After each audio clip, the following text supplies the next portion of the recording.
Ladies and gentlemen, the top 10 worst comic book films are what we are looking into today.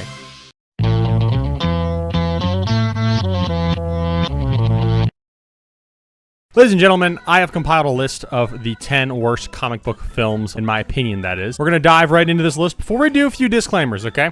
Live action comic book. What do I mean by that? What I mean is that it has to be a live action movie based on a comic, okay? Existing comic. Now, comic book maybe might be a little stretched. So there's going to be some non-superhero stuff in here. So I'm going to explain that to you guys hopefully when it comes about. But just know that we're not going to see all kinds of Batman, Superman, Spider-Mans in this. We're going to see a little bit of that. We're also going to see a little bit of something else. So just keep that in mind. But in the meantime, let's go ahead and waste no more time and dive right in. And the 10th worst comic book film, in my opinion, just so happens to be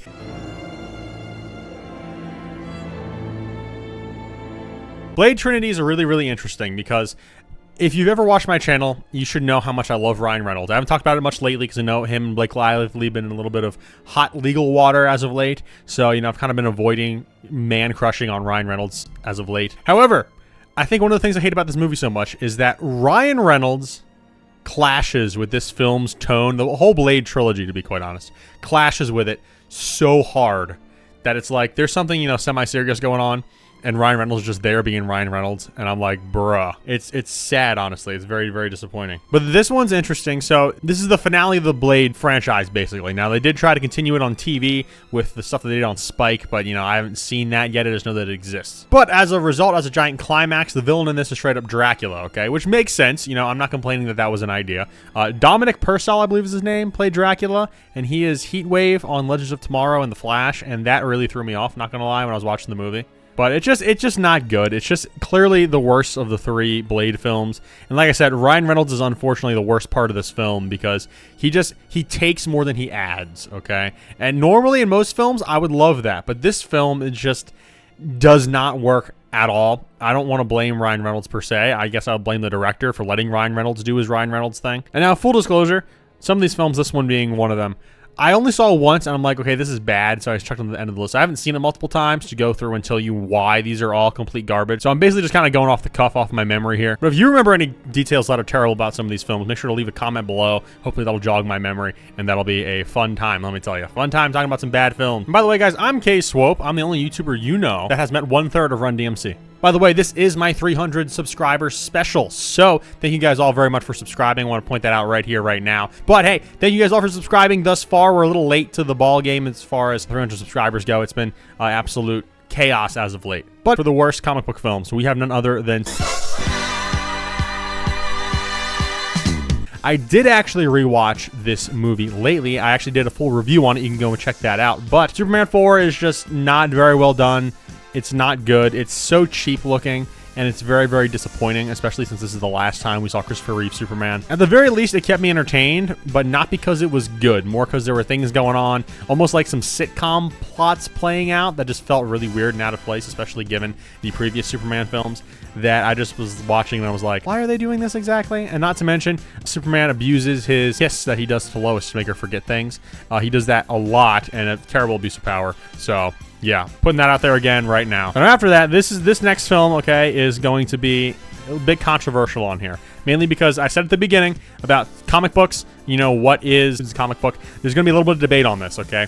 But before I go into it, hit that subscribe button if you're enjoying so far. Without further ado, ladies and gentlemen.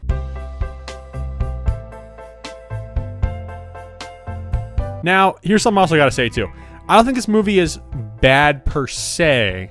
When I was making the list, I was thinking to myself, the question was, which movie would I rather watch right now? And so that's why Dennis the Menace is really low on this list, because, I don't really have much desire to watch. Compared to everything else on the list, Dennis the Menace is probably close to the bottom of that. Now, maybe I should go in and refresh that now I'm thinking about it. But I need to also rewatch the movie first before I, make a take on that. But I did watch it a lot as a kid. And as a kid, I enjoyed it because there was, some slapstick humor, some weird stuff going on. But now looking back on it, last time I rewatched it was a few years ago. And I was just like, that movie's kind of weird, honestly. Like, I don't know. It's strange. Half the Back to the Future cast is in this film for some reason. My kind of thought is this: why would they even make a Dennis the Menace movie also? That's another thought that I have in my mind. It came out in the 90s. And I just don't get it. I don't get the film. I don't get why this film was made. I mean, how many hardcore Dennis the Menace fans are even out there? I know the TV show was popular back in like, what was it, the like 50s, I think? Yeah, I don't know. I don't get this film. I don't know why it's here. It's just weird. That's why it's where it is, okay? Just because I wouldn't rather watch it than some other stuff. I would rather watch it, though, over the next entry on this list being... This is the worst X-Men movie. Changed my mind. Spoiler alert, you can't. This is just bad. This is just not good. It destroys the character of Professor Charles Xavier. It really does. It kind of character assassinates him. He just acts really uncharacteristic in this movie, and that's what kind of sets up the plot and the conflict. They also kill off Mystique, which I guess is, you know, intentional because they were trying to kind of end things. We all know Jennifer Lawrence wanted out of that contract as bad as possible. She hated getting that blue paint and everything like that. But I mean, even the ending, you know, Professor X basically leaves the academy and leaves like Beast in charge.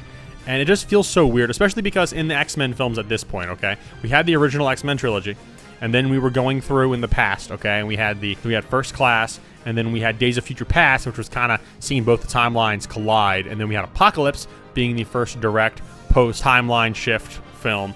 And the way this timeline ends is just really, really weird. And I know in the Deadpool films, they kind of try to talk about that in certain ways, and they just end up making fun of it in the end. And I think that's the best course to go because it's just not good.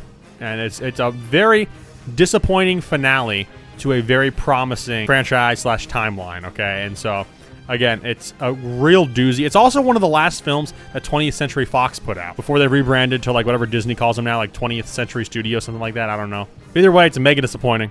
Moving to the next place, though, we have none other than...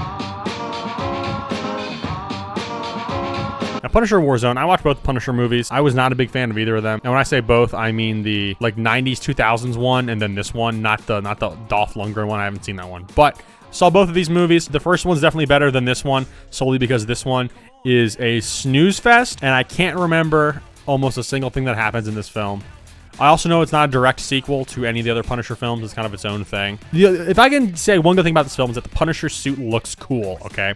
I like it. It is cool. Everything else in this film, forgettable. I remember there's some scene at the end where they're like outside of a church or whatever, and like the light changes to do something and mean something else. I forget what. I remember that. There's some type of big, you know, pew-pew fight toward the finale. I don't remember anything else of this film. It's that forgettable, and I think that's why it's so low down here, because I don't really want to watch it because I remember being bored, and yeah. So, not much to say there, but it is what it is. Next, we have another film. Now, I think this was a made-for-TV film, and I saw it a few times as a kid. It almost follows a very similar plot, honestly, to the Santa Claus 3 out of all things. So again, I have not seen this film in a really long time, but I remember there's, you know, Dennis the Menace shenanigans.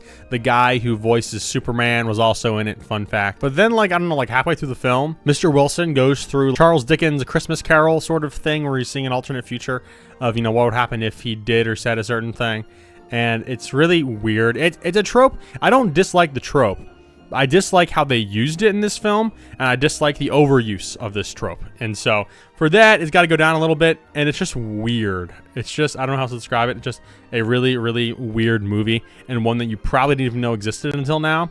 But now you do, and now you can watch. Maybe I'll watch that sometime. Maybe I'll look it up for a YouTube video, give it a rating. I don't know. But I just remember watching it and thinking to myself, okay, that was a movie. Next, however, we have a really notorious one. This one, of course, being...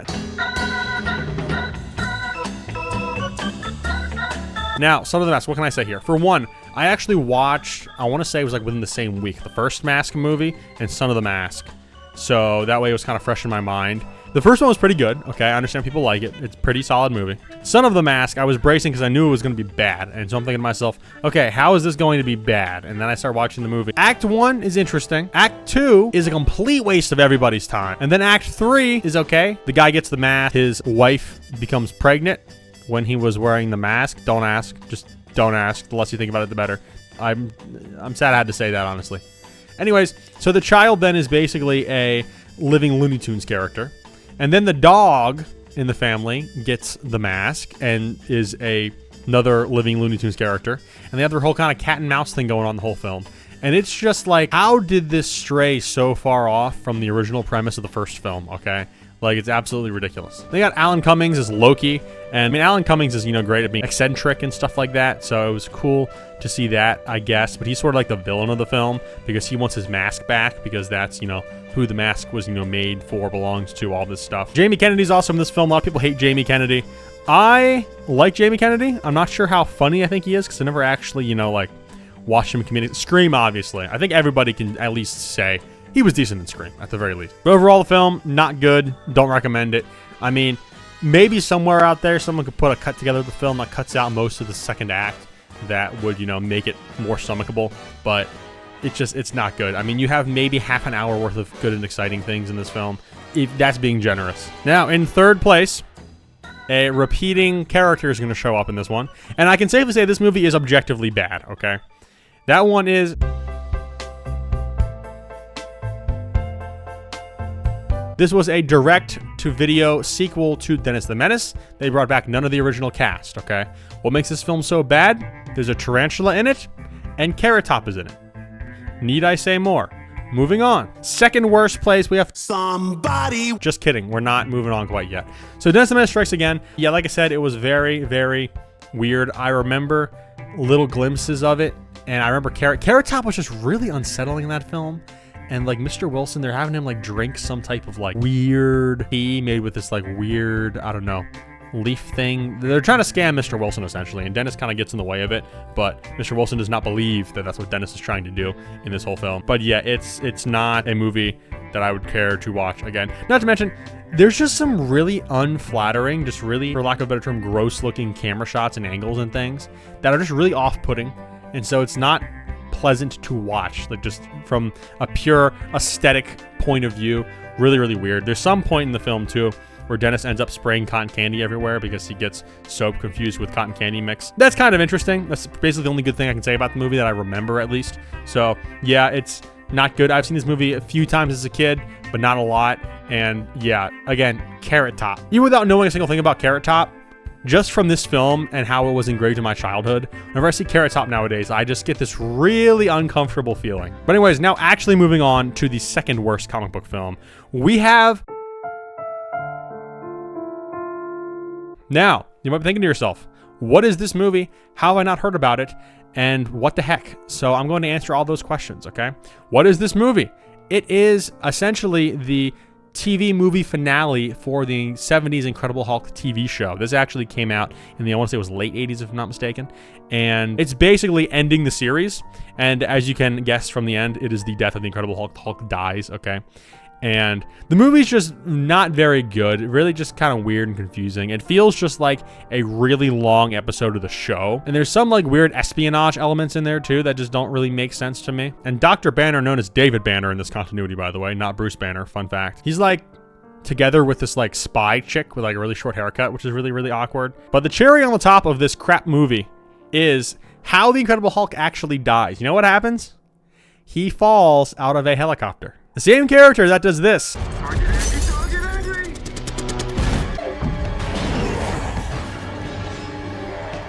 And this.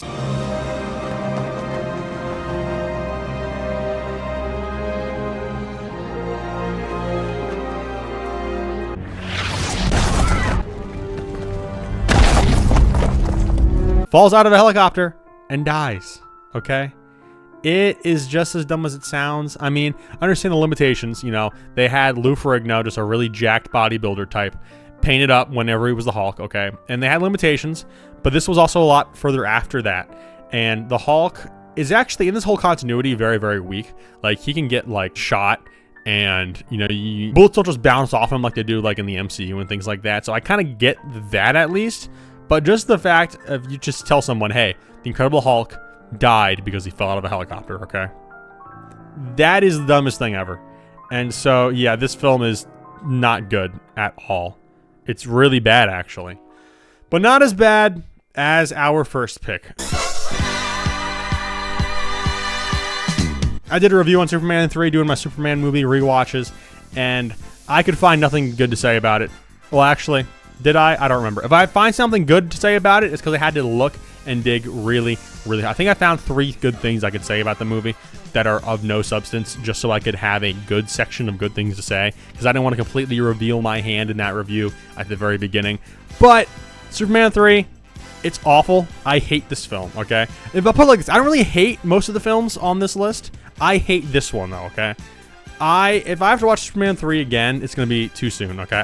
I hope that our Lord and Savior, Jesus Christ, comes back and takes me with him, hopefully, before I have to watch Superman 3 again, because I hate this film so much.